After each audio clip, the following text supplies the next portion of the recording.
Good audio and video in whatever content you are making is super important. Some would even say that audio is more important than video. And I would agree, as I would rather watch a bad video and good audio than vice versa. USB and XLR microphones have been available at a decent price for some time now, so it is almost no excuse not to pick up a good mic. But what about when one microphone has both USB and XLR? And sub $100?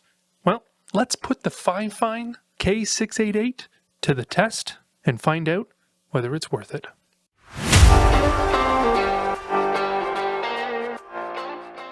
First off, big thanks to Ted over at Fifine. He reached out and asked if I wanted to create a video review of the K688, but they are seeing this video the same time as you and have zero input as to what is included in this video. In the box, you get the microphone, the shock mount, the windscreen, the USB cable, and a thread adapter for your boom arm. The build quality of the microphone is very good for sub $100. Comparing this to something like the Elgato Wave microphones, you can tell that they look very similar, but the difference is Fifine includes a shock mount, which will remove most of the vibrations coming from your desk when speaking into the microphone, and that can add a cost of anywhere between $20 to $50.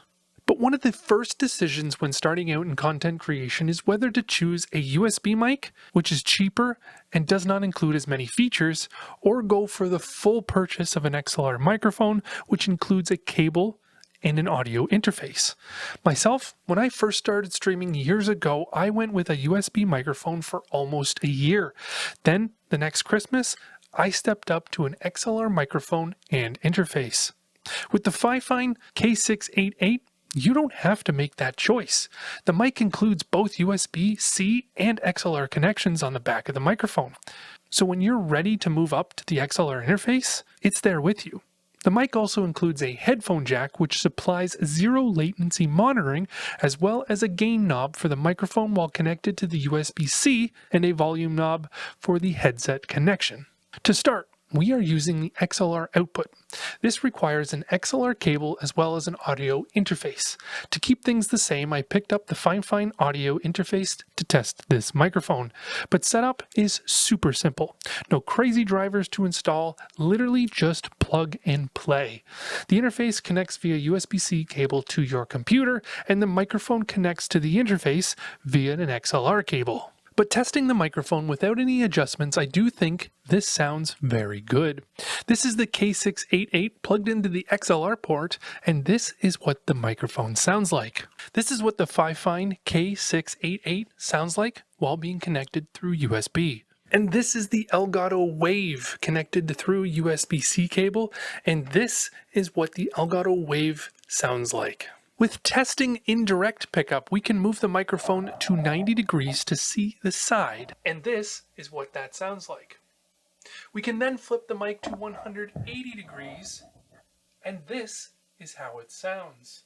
We can also test the shock mount that is included with the K688 by knocking on the table to see what kind of vibrations are picked up. As well, I can type on my keyboard, which is a mechanical keyboard, and now you can hear what kind of noise comes through while gaming if you are going to use this microphone. On the top of the microphone, there is a capacitive mute button. This only works for the USB connection. As you can see, I am pressing the button, and it's not muting my microphone because I'm connected to the XLR connection. The good news is, it does not make a sound while muting. So if you are using this for your stream or while recording, using that button to mute will not send a high-pitched squeak through your viewer's headphones or speakers. While using the microphone, I did notice that this microphone, even with the cone-style windscreen, still picks up quite a bit of plosives.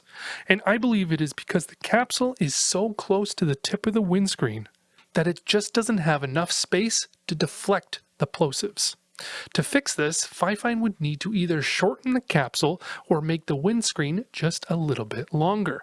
There needs to be more of a gap in between this windscreen and the capsule. A good add-on if you do buy this microphone would be to buy a larger windscreen and create that larger gap. And then you would notice better plosives. But I would for sure recommend this microphone to anyone looking to buy a microphone under $100. This is one of the best microphones to start your content creation path with, or even use this while playing with friends, as you can start with the USB connection and expand into the XLR if you want to step up your audio game to the next level. As well, you can even use this microphone with a USB-C mobile device like an iPhone 15 and use the K688 as your external microphone.